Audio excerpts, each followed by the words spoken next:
we'll just do a temperature check here, Tyson. I'd love to get your thoughts. So, we'll set the stage a little bit. We had a shooting of a president about a few months ago that everyone forgot about, a VP pick. Another president dropped out. Now there's another presidential candidate named Kamala Harris, who's not old, not white, and not a guy.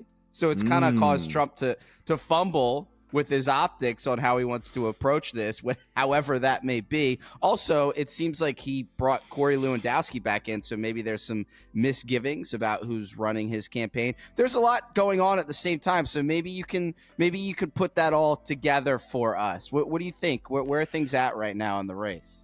I don't want to give myself too much of a victory lap, but I think it's called for. But I will. But I will, and it's deserved, because I think I called this, right? Did I not say the exact same thing like a few months ago, where Trump is, well, not a few months ago, but like a few weeks ago, where Trump is so overconfident and his campaign is so insanely bad. He was being carried on the fact that Joe Biden was nearly dead. For like just the fact that Joe Biden was nearly dead is what saved Trump from like being quite possibly the worst GOP candidate of all time. And now that Biden's gone, his flaws are all exposed for everyone to see, and I'm not asking for much, when I say like Trump campaign needs to change and do some radical things, but just bring back 2016 Trump. Like that's I'm not asking for, let's go to war with X country or this country. It's like just go back to the playbook that won the first time. How about that? That seems like a reasonable thing. But you can't even do that. Now you're like 2 days ago, I saw fucking Trump like bring up this like Honduran immigrant and give a speech entirely in Spanish. It's like who is this for? Are you stupid? Are you fucking retarded? Yeah. The thing that's bothering me, I have a lot to say, but just kind of initial thought off the bat, I'll do a bonus in the beginning. I saw earlier today an AI image of Kamala Harris, which, by the way, they're supposed to be, the other side are supposed to be the party of disinformation and fake news. All I'm seeing the right and the Trump campaign use are fake AI images. I'm not seeing many fake AI images from the left, true. Except for, a crying Trump in a baby. Actually, speaking of AI images, yeah. Have you seen Trump's Twitter recently where he posted this AI image of Kamala, but she looks like she's Stalin in front of like a red like army, saying like, this is how dangerous Kamala is, and if you vote her, this is going to be how dangerous the country is. And I'm like, dude, that looks fucking sick. You're just making her look fucking cool. You're just making her have swag, dude. But it's just kind of going back to what you were saying. 2016 Trump didn't need it's like if a Facebook boomer from 2018 ran a campaign. That's what it's looking like right now. And not in an exciting QAnon kind of way that at least kept things interesting through a CIA grassroots infiltration social conditioning program. It's not even fun. Like there's nothing on the other. There's nothing behind the curtain there. So I'm not having a great time with the campaign. And as you say, I'm not sure who these prayers to Vishnu or Honduras speeches are even for. And I noticed. I saw it blew my mind. I had to do a double take because at the end of the commercial it said paid for by the Kamala Harris campaign. The commercial was about how she's going to address the border. She's going to address the fentanyl crisis. She's going to address crime. That's crazy. Think about that. Trump has reneged on his populist views so much that Kamala is biting him from the populist side. She's taking early, like 2016 Trump positions. She's saying, let's go fix the border. Let's go fix like industrialization. And then Trump has to like to oppose her. He has to take the corporate position and say, this is how like this trade deal actually goes. It's like, what? What's happening with you, dude? Well, the reason the commercial stuck out to me was, of course, at the end it said it was paid for by the Kamala Harris campaign, and I thought about it for a moment. I was talking to my friend, and I said, she's speaking more about being tougher on crime and probably has enacted more harsh crime sentences and dished out, I don't know what it is, than Trump has. She's a tougher on crime candidate historically than Trump because they've granted clemency or commutations or whatever, and they had their the overcrowding and crime bills and Kim Kardashian coming to the White House. That's Trump. That's not Kamala Harris. He's the one who's softer on crime. And people will say, just to give you guys an insight on how fucking stupid Trump's advisors are. What you just said, Kamala's like history of like being tough on crime and cracking down on people like that smoked weed, and then she would give them like a 20-year sentence. The people on Trump's campaign thought that was, they were so fucking stupid that they thought that was ammo to go against Kamala with. They thought that they were going to go paint her as a racist who locked up people of color. That's how so stupid they were, dude. Yeah, absolutely. But the other part about it was she's addressing an issue. She's talking about an issue. And instead, the Trump campaign, instead of saying, oh, well, we have this plan for being tougher on crime, okay, or doing, just being able to get a handle on these voter issues that they're concerned about. He's not doing that. Instead, he's releasing AI images and just saying, oh, well, actually they want to put them in prison, etc. And it's instead, Kamala's like, well, here's the issue. And it's just, instead they're saying, oh, well, she's being duplicitous. She's being duplicitous. She doesn't actually mean that. She isn't really like that. It's like, okay, well, the voters dangerous don't know Kamala. that. And I call her Dangerous Kamala. Yeah, she's going to put you in jail if you break the law, but not me. What are you talking about? What is that? I can't do anything with that. So, and then the other thing too with Tim Walz, they say he's not really like this. He's not really this, folksy Johnny Appleseed of the Midwest, just going from convenience store to convenience store. He's really just got this dark underside, and he's out there. He's campaigning. He knows what kind of image he needs to put out there, and it is working for them. It is, because what is the alternative for voters? Trump's not offering anything for voters. And the funniest part is all he has to do is stand up and go, border, inflation, geopolitical situations, and that's it. And then we're good. He can't do it. He's too stupid. That's what bugs me so much, dude. If it's such a simple solution. If Trump just had a rally tomorrow and said, yeah, we're going to build a wall, like I said in 2016, and we're going to get Mexico to pay for it. I forgot about that. We're going to build a wall, and we're going to get Mexico to pay for it, and we're going to deport all these immigrants. That's done. Like, he's got his base back, but he's too dumb. So it's like, dude, I don't even know. Like, he needs a serious personnel change. And on another note, it's him. It's him at this point. It's not the personnel. I mean, the personnel are definitely giving bad advice, but these people that he's surrounding himself with, to a degree, they are accelerating. Must mimic his beliefs in some way. Do you think there's some kind of like extremist Trump, the Trump inside the Trump that's waiting to burst forth? But all these, they're like putting a ward on him to make sure he doesn't come out. I don't get it. What I think happened is he's got these advisors that encourage him to play into like the stupidest facets of the GOP. And he's dulling his original sense that made him have swag in 2016. The old Trump is being withered away by these advisors, and if they keep doing that, he's going to be gone forever.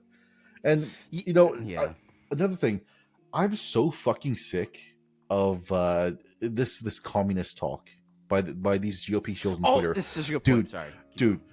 When GOP people on Twitter or when GOP surrogates or these shows on Twitter say, yeah, well, the left, they're fucking communists.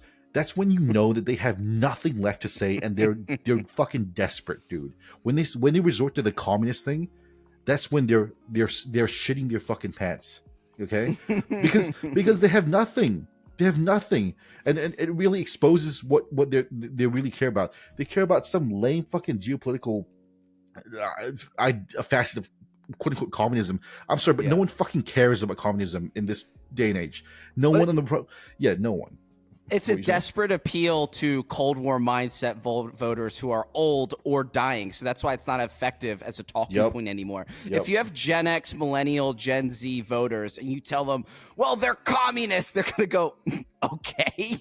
Not that they have any particular, they don't believe that communism is a complete, like, anodyne, inoffensive ideology, but they don't certainly have vitriol towards it. They don't absolutely hate it in the way their parents do. The parallel for this is when Democrats go like, yeah, well, they're Nazis. And if you notice, Yeah. they haven't said the GOP are Nazis in a pretty long time, which means that it kind of says that they're confident. They have more sauce. They're not willing to resort to the Nazi thing because they know that they have something substantial. Well, it's a jarring term, and it alienates voters too. The left at some points are at least making gambits to grab people on the other side in a way that Trump and his campaign aren't. They want like fickle center right, center, not even center left voters that are never gonna come towards them instead of catering to their base. But at least the leftists they're at least growing a conscience and thinking, okay, just calling them Nazis doesn't work anymore. Yeah. So they're not doing that. But I think the communist angle is interesting because, like you're saying, it means they're out of ideas. It means the right is out of ideas. Because I'll tell you, that used to work under the Obama administration because you still had voters who weren't that old yet that could understand the ideas behind socialism and communism. It wore out its welcome back then. We've been calling them communists for 20 or 30 years, and all it's done is make them cooler. It's not doing anything. Yep. I even subscribe to some ideas in communism, socialism that have got me thinking twice about my worldviews. That's such a good point. If you interviewed like the majority of the like diehard MAGA base, and you repackaged the idea of communism in like Trumpism, or like if you took some of like Stalin's policies and said, yeah, Trump actually is like testing this new policy out, they would be on board for like half of it. They say industrialize, like, nationalize half the state's businesses. Heck yeah, I want to fucking do that. And you know why? Okay, I didn't think about this until you were talking, but populism, which is what Trump won under in 2016, is not conservatism.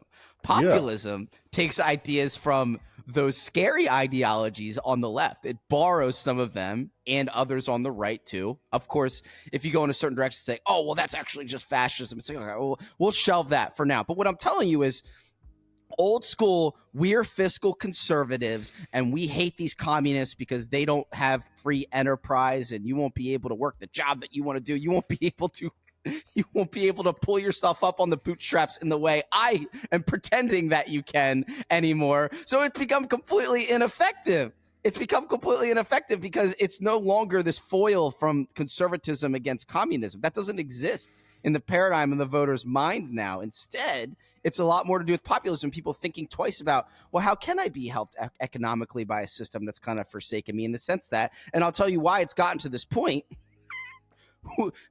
I don't want to say fiscal conservatism has never been tried, which was a hilarious turn of phrase. It's because it doesn't exist. By nature of government, fiscal conservative cannot happen. The federal government is a living embryo that by its very existence grows to ensure that itself lives. So you can get all the Rand Pauls in there you want. You could get Ron Paul in, and Ron Paul's dead grandpa, who knows? You could get all of them in there. You're never going to have the fiscal conservatism that you think has ever really existed in your lifetime. It's not going to happen ever again. So try and at least get in there and make the system work in a way that's beneficial for middle class families. I don't know how much clearer I can put it, but I'll tell you what, just to kind of circle back and encapsulate everything. Saying people are communists doesn't work. I saw a meme today. It was like trying to make a play on words with Kamala. It's like Kamala. Like I was gonna say Mao Lin. Isn't that the soccer player? Kamala. Yeah, it was. What's the full name of the Chinese dictator? Mao what? Mao Zedong. Yeah. It was trying to like a play on words with her and like, make her head shaved and have the sideburns that he has, and it was just like, it just falls so flat. Who's this for? Which voter is seeing that and wanting to vote for her? And you won't agree with this, but I think it's so true. When Trump won in 2016, people saw that as potentially the overthrowing of the old guard of the GOP and a new GOP coming in. But after all these mistakes, after all these years, we've seen that that's just not true.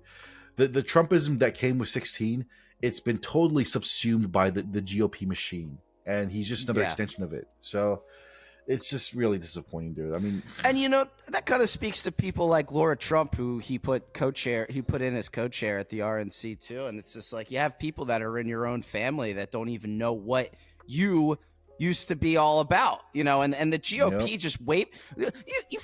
Some people forget the GOP hated Trump before this campaign. They hated him before the primaries again. It's safe to say they never liked him at all. So whenever they get into positions where they can influence his policy, then they're going to do it. And they do it well now. So it's really just been... You know what's going to happen? Mm-hmm. If Trump loses, which I think he will at this point in time, when Trump loses, the GOP are going to they're going to lay all of the blame on him and say, well, we gave you 2 chances, you fucked both up, so it's over. It's all your fault. And they're going to go back to Rubio. They're going to go back to Jeb Bush. Yeah, they'll probably take DeSantis, give him another swing too. Yeah. And you know what? They're never going to win another election in their lives. It's going to be delicious. Well, the worst part of all of this is you're not allowed to speak this way to a Trump supporter. That's the worst part. It's like they're zombies in the worst way possible. You even see it in the comments for videos we have that'll sometimes get a lot of views. Just like, doesn't matter, he's still gonna win, or he needs to be critiqued because he's not going to win. I want him to win. I saw him in person 3 times. I saw him in person more than the average Trump support, the average overzealous Trump supporter has. Okay, I saw him when he was still grassroots. I saw him when he had Bannon, and I saw him after he won. So I saw him after he won, and then I saw him before the second election too when he lost. I was a great Trump guy because I thought he was a firebrand. It's not about the ideology or anything like that. It's just different, You know what's funny? When the 2016 election was happening, at the start of the year, being on the Trump train was kind of still fringe, but as it approached November, you saw more and more boomers get on the Trump train, right? And the people that are in our comments now saying, you just hate Trump, you're just a communist, those are the people that hopped in the Trump train in like October or like August. True. I'm just going to flex a little bit, right? I've been on the Trump train when I was in 2015. I'm not even a fucking American. I'm in New Zealand, and I still got a phone number in America in 2015 to phone back for Trump. Okay, that's how early I was. Okay, don't give me the thing about like, oh, you just communists who hate Trump. We've been here. Okay, we've been here, and we see this is not the same person that was there in 2016. Not the same policies. It's completely unrecognizable. Even the enjoyable, bombastic Trump, that's not even there anymore either. Even there was enough to like from that perspective. We don't even have that. So what are we talking about? What are we here for? I hate Brian Kemp, and here's an AI image of Kamala. It's so boring. And his rallies these days are talk about drill, baby, drill. We're gonna unleash the energy. It's like, who cares about that? What the fuck? And he gave like a 2-hour speech on inflation. It's like, dude, just talk about the border. That's what people came for. No one gives a fuck about the prices of Tic Tacs in 2016 versus like the price of Tic Tacs now. Dude.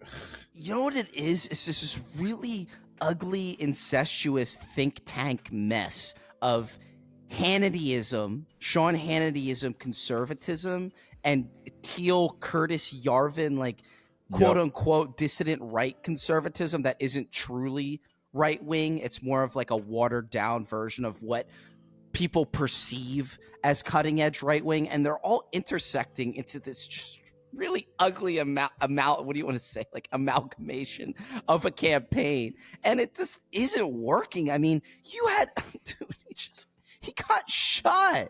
He got shot by a rabid supporter who, by the way, was definitely a leftist.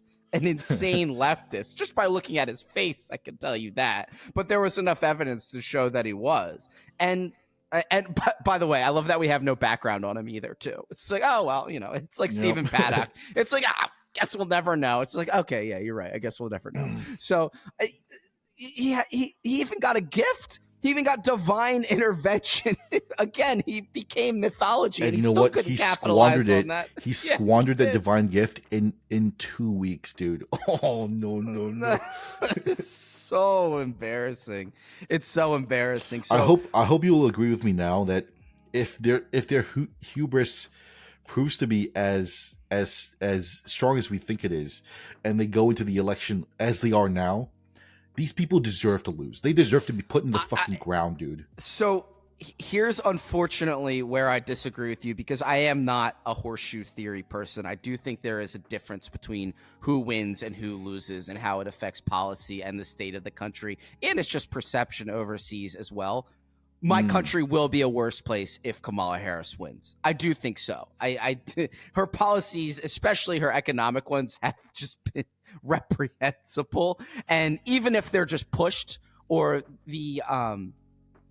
there's just a certain air of them being just around the Senate, and maybe that they would get approval and be able to find their way over to general population and into our economy, that would not be good. You know, credits for buying your first home, 25,000, like all these cash infusion policies that the left puts forward, they don't work, and I think they're really dangerous. And I think there would be a difference. So amazingly, people wouldn't believe it by the way I talk, but it's because I care. I do want Trump to win. I would like him to win. It would be rewarding probably the worst features of the party. And they would say, you see, this strategy works. It's like, no, you won in spite of how terrible your campaign was. My country will be worse off if Kamala wins. I will tell you Here's my gambit, right? My gambit is that if you punish them now and you give them 4 years of Kamala, hopefully in 4 years' time, they'll have learned their lesson and then they'll come back a new party. You know, that's the gambit that I think should be played. Without Trump in the party anymore, how is there there's no mirror for them to hold themselves up against. It'll just be like you're saying, a bunch of Rubios and DeSantis nodding at each other like, yes, you know. I don't know. That's the hard part. There's gonna be no lightning rod that's really gonna like put a jolt through the party to make them change their minds at any point once he's gone, because you know he holds a huge, which I hate by the way, but you know it's the way it is now. The only thing that helps change the GOP is that Trump just holds a giant piece of the voting block all to himself, and that's why they have to oblige him in a lot of what he does. But as we said, I don't know if you have anything in closing on this topic. I'll just say one side is they are lying. They are being disingenuous about it, but they are addressing points and trying to meaningfully reach out to voters. The other side is not. Okay, so which side do you think is going to have more of an advantage going into the election? Probably the one that's addressing issues, because that's what people are begging for at this point. All this stuff about nasty Christopher Wray and you know who knows, you know, all these things he's still shouting about. No one cares. Dude, that's also 10 years ago. People are adults now. Trump's names for people, they're so bad. Like Lion Ted Cruz, that was good, but then he calls Kamala like Kamabla now. I'm like, what? What is that? Kabbalah? What did he mean by... There we go. Kamala Harris. What if he just started doing that? That's what happened. If he got a certain advisor that you know I'm thinking about right now on his campaign, he would start calling her Kamala Harris, and then people would start Googling that and be like, well, what's the Kabbalah? What's next? Sorry, stop. I'm getting a little bit carried away. So one quick funny point. I did see his clip yesterday. I'm not sure if it was a recent one or it was when Kamala was senator. It might have been. She hosted a town hall. I'm not sure when it was. Maybe it was during a VP rally or something like that. But she was on with Chris Cuomo, and she said, "Hello, everyone. You know, I'm Kamala Harris. Pronouns she/her." And then Chris Cuomo goes, "Yeah, me too." Joking about it. Yeah, and Kamala gets a little uncomfortable, and the audience, like, a fractional part of the audience laughed at it. I'm like, okay, he's just going for it. I guess he thinks that's kind of stupid too. Also, I think the left has their own issues that kind of hold them back too. I bet you there's people on that side who are like, if we could just stop with stuff like that, you know, with intersectional gender discussions, if we could just let all that stuff go. It's the same thing on our side too. If we could just let this stupid Brian Kemp AI, you know, January 6th stuff go, then maybe we can be taken more seriously as a party. So, you know, but they have their hang-alongs and they have their extremists that kind of keep them in the guardrails, I guess. But so closing remarks. Chris LaSavita is a fat retard, and Susie Walls looks busted. So yeah. Well, she's also the one that said we need to go out and get the minority voter. We don't care about the white Oh voter. yeah. So- I love this quote, by the way. So Susie Walls, one of the senior campaign advisors for Trump, said, "Yeah, we have enough of the white vote. I think it's time we start courting the Enrique and Jamal vote." yeah, that was it, which not that I care, obviously, but there must be something like some subversive racism in that statement too. Not that I care, it's just funny. It's like they're named Enrique and Jamal, you know. Just thinking it. She just has her idea of what this black voter is in the inner city, like looking at some poster on his wall. It's like, I'm Jamal, and I'm inspired by Trump's message. I don't know. It's so ridiculous. Whatever their idea of the voter they're trying